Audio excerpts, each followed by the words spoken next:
নমস্কার, তোমরা দেখছো তোমাদের ইউটিউব চ্যানেল অ্যাক্টিভ স্টাডি। আমি দীপবেন্দু। আজকের এই ভিডিওতে এসএসসি জিডির যে ফিজিক্যাল সেন্টারগুলো আছে সেই ফিজিক্যাল সেন্টার সম্বন্ধে আপডেট দেবো। তো এই ভিডিওর মাধ্যমে সিআরপিএফ গ্রুপ সেন্টার 1 দুর্গাপুরের যে অ্যাড্রেসটি আছে, অর্থাৎ যে ফিজিক্যাল সেন্টারটি রয়েছে সিআরপিএফের, সেই ফিজিক্যাল সেন্টারের আপডেট এই ভিডিওর মাধ্যমে দেবো।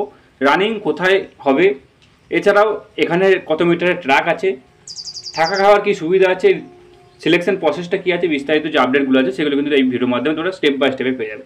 তাই ভিডিওর প্রথম থেকে শেষ পর্যন্ত দেখবে। আর ভিডিও শুরু করে একটা কথা বলে দিই, আগের ভিডিওতে আমরা সিআরপিএফ গ্রুপ সেন্টার 2 এবং কল্যাণী বিএসএফ ক্যাম্পের যে সেন্টারের আপডেট আছে সেটা কিন্তু আগের ভিডিওতে দিয়েছিলাম। যারা সেই ভিডিও দেখোনি, ডেসক্রিপশন বক্সে লিঙ্ক যাচ্ছে, সেখান থেকে তোমরা কিন্তু সেই ভিডিওটা দেখতে পারো। আর চ্যানেলটি যারা নতুন ভিজিট করছো, চ্যানেলটিকে অবশ্যই সাবস্ক্রাইব করে নেবে, পাশে থাকা বেল আইকনটিকে প্রেস করে নেবে পরবর্তী আপডেট পাওয়ার জন্য। তো এখানে বলে দিই সিআরপিএফ গ্রুপ সেন্টার দুর্গাপুর, এখানে তোমরা কীভাবে যাবে। প্রথমত দুর্গাপুর রেলওয়ে স্টেশনে আসতে হবে। দুর্গাপুর রেলওয়ে স্টেশন থেকে বাসে করে তোমরা কিন্তু সিআরপিএফ গ্রুপ সেন্টার 2-তে তোমরা কিন্তু চলে আসতে পারবে। এবার সিআরপিএফ গ্রুপ সেন্টারের আশেপাশে থাকার জন্য ব্যবস্থা আছে নাকি বলে দিই। তো এখানে বলে দিই, কোনো চিন্তা নেই। দুর্গাপুর একটা টাউন এরিয়া, এখানে তোমরা থাকার জন্য অনায়াসে তোমরা জায়গা বা হোটেল বাগেরা তোমরা কিন্তু সমস্ত কিছু পেয়ে যাবে। এছাড়াও তোমরা সেন্টারের আশেপাশে যে টিনের ঘর বা ছোটো ছোটো পাকা ঘরগুলো তোমরা পেয়ে যাবে, যেগুলো হয়তো 100-150 টাকা একদিনের জন্য নেবে। সেখানে কিন্তু তোমরা নাইট স্টে বা 1 থেকে 2 দিন তোমরা কিন্তু স্টে করতে পারবে সেখানে। তাই চিন্তা করার কোনো কারণ নেই, থাকা নিয়ে চিন্তা করার দরকার নেই। তো এখানে বলি, এবার যে সিলেকশন প্রসেসটা আছে, তোমাদের সিলেকশন প্রসেস এবার চেঞ্জ হয়েছে। পিইটি, পিএসটি এবং ডকুমেন্ট ভেরিফিকেশান এবং মেডিকেল এক্সাম তোমাদের কিন্তু একসঙ্গে এবারে হচ্ছে। তো সেই কারণে তোমরা অবশ্যই 2 থেকে 3 দিন থাকার প্রিপারেশন তোমরা কিন্তু নিয়ে যাবে। মিনিমাম 2 থেকে 3 দিন, ম্যাক্সিমাম কিন্তু 4 দিন হতে পারে, 5 দিন হতে পারে, কিন্তু মিনিমাম তোমরা 2 থেকে 3 দিন থাকার, যেরকম খাবার হোক, থাকার জন্য যে জামা কাপড় হোক, বা পড়ার জন্য জামা কাপড়, বা শোয়ার জন্য যে বেডিং হোক, বা অন্যান্য জিনিস টাকা পয়সা হোক, সেগুলো তোমরা অবশ্যই কিন্তু নিয়ে যাবে সাফিসিয়েন্ট, যাতে ওখানে গিয়ে কোনো রকম প্রবলেম যেন না হয়। এবার বলি তোমাদের যে প্রসেসটি আছে সেই প্রসেসটা কীরকম থাকবে। তো এখানে দেখবে ভোর 4:30 থেকে সবাই দেখবে লাইন দিচ্ছে এখানে। তো ভোর 4:30 থেকে লাইন কেন দেবে তারা? দেখো, যাদের রানিং নিয়ে সমস্যা আছে তারা সবাই চেষ্টা করবে যে আর্লি মর্নিং রানিং করে নেওয়ার, অর্থাৎ সকাল 6টা বা 7টার মধ্যে যারা রানিং করে নেবে তাদের কষ্টটা কম হবে 9টার মধ্যে, যারা 9টার সময় যারা রানিং করবে তাদের তুলনায়। তাই যাদের রানিং নিয়ে সমস্যা আছে তারা অবশ্যই 4টের দিকে বা তার আগে থেকে বা 4:30 দিকে তোমরা কিন্তু এখানে লাইন লাগিয়ে দেবে ক্যাম্পের সামনে। এবারে 4:30 থেকে লাইন দেওয়ার পর তোমাদের বাইরে এখানে অ্যাডমিট কার্ড এবং ডকুমেন্ট একটি চেক করা হবে, যেটা ID proof, Aadhaar card, voter card, PAN card এখানে চেক করা হবে।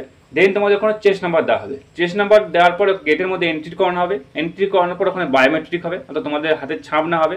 হাতের ছাপ মেলানোর পর তোমাদেরকে একটি জায়গায় বসানো হবে। বসানোর পর এবার তোমাদেরকে এক এক করে হাইট বার থাকবে, সেই হাইট বারের মধ্যে দিয়ে তোমাদেরকে কিন্তু এখানে ক্রস করাবে। তো এটা নর্মালি একবার হাইট চেক করবে তোমাদেরকে, হাইট বারের মধ্যে দিয়ে ক্রস করিয়ে পরবর্তীকালে তোমাদেরকে আরও ভালোভাবে মেজারমেন্ট কিন্তু করা হবে। এটা নর্মালি একবার চেক করা হয় যে 170 সেন্টিমিটার আছে নাকি। হাইট বারটা দেখবে 170 সেন্টিমিটার থাকে। যারা ওর নিচে দিয়ে বেরিয়ে যাবে, আটকাবে না, তারা এখানে তাদেরকে সাইড করে দেবে। আর যাদের 170 থেকে বেশি থাকবে বা 170 থাকবে তাদেরকে অন্যদিকে নিয়ে যাবে এবং এখানে গ্রুপ তারা বানিয়ে দেবে। এখানে তাদেরকে বলে দিই, এখানে গ্রুপ বানানোর পর এখানে বসিয়ে তোমাদের এখানে ডকুমেন্ট ভেরিফিকেশন করানো হবে, অর্থাৎ ডকুমেন্ট ফিল আপ করানো হবে, ভেরিফিকেশন নয়। এখানে একটি ডকুমেন্ট ফিল আপ করানো হবে, সেখানে তোমার নাম বাগেরা, বাবার নাম বাগেরা এই সমস্ত ফিল আপ করতে হবে। তো ডকুমেন্ট ফিল আপ করানোর পর তোমাদের এবার নিয়ে যাওয়া হবে গ্রাউন্ডে রানিং করানোর জন্য। তো সিআরপিএফ গ্রুপ সেন্টারে 01-এ তোমাদের কত মিটারের রানিং ট্র্যাক আছে বলে দিই। এখানে কোনোরূপ গ্রাউন্ডের মধ্যে রানিং হবে না, তোমাদের পিচ রাস্তার উপরে এখানে রানিং কিন্তু হবে। তোমাদের যে পিচ রাস্তার যে ট্র্যাকটি রয়েছে সেটি 1800 মিটারের ট্র্যাক কিন্তু আছে।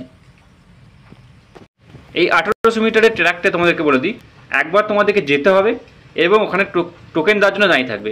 সেই টোকেনটি কালেক্ট করে আবার ফিরে আসতে হবে এবং এখানে টোকেন দেওয়ার জন্য আবার কিন্তু দাঁড়িয়ে থাকবে। সেই টোকেন নিয়ে আরও 1400 মিটার, অর্থাৎ 18 3600 এবং আরও 1400 মিটার এগিয়ে গিয়ে তোমাদের এখানে ফিনিশিং পয়েন্ট থাকবে। এই ফিনিশিং পয়েন্টে তোমাদের রানিং কিন্তু এখানে কমপ্লিট হবে। তো এটা কিন্তু সম্পূর্ণ আগের বছরে এই জায়গাতেই ফিজিক্যাল হয়েছিল, বা এই গ্রুপ সেন্টারে এরকম এই পিচ রাস্তার উপরই ফিজিক্যাল হয়। তাই তোমাদেরকে আপডেটটা দিচ্ছি যে পিচ রাস্তার উপরেই তোমাদের ফিজিক্যাল হবে।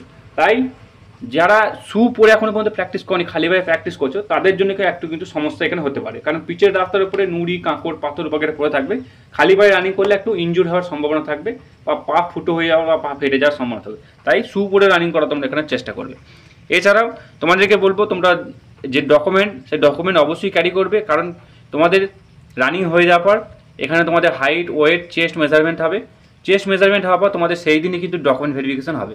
তাই ডকুমেন্টগুলো তোমরা কিন্তু অবশ্যই নিয়ে যাবে। কী কী ডকুমেন্ট তোমরা সাথে নেবে আগের ভিডিও আমি বানিয়ে দিয়েছি, সেই ভিডিওটা দেখে নিও। সব ডকুমেন্ট সম্বন্ধে ডিটেলসে আলোচনা করা আছে সেই ভিডিওর মধ্যে। সেই ডকুমেন্টগুলো তোমরা ক্যারি করবে। তো নেক্সট দিন আশা করছি নেক্সট দিন তোমাদের এখানে মেডিকেল শুরু হয়ে যাবে, অর্থাৎ তার পরের দিন তোমাদের এখানে মেডিকেল শুরু হয়ে যাবে। সেই দিন কিন্তু কোনো মেডিকেল আশা করছি হবে না, তার পরের দিন থেকেই মেডিকেল এখানে হবে। মেডিকেল হওয়ার পর যারা ফিট তাদেরকে ফিটের কাগজ দিয়ে তোমাদেরকে পাঠিয়ে দেবে, আর যারা রিমেডিকেল দেবে তাদেরকে আবার কিন্তু রিমেডিকেলের জন্য কিন্তু আবার ডাকবে। তো এই ছিল সিআরপিএফ গ্রুপ সেন্টার 1 দুর্গাপুরের যে ফিজিক্যাল সেন্টারের আপডেট। ভিডিও যদি ভালো লাগে ভিডিওটা লাইক করবে। এছাড়া তোমরা যদি অন্য কোনো ফিজিক্যাল সেন্টার সম্বন্ধে আপডেট চাইছো তারা অবশ্যই কমেন্ট করবে।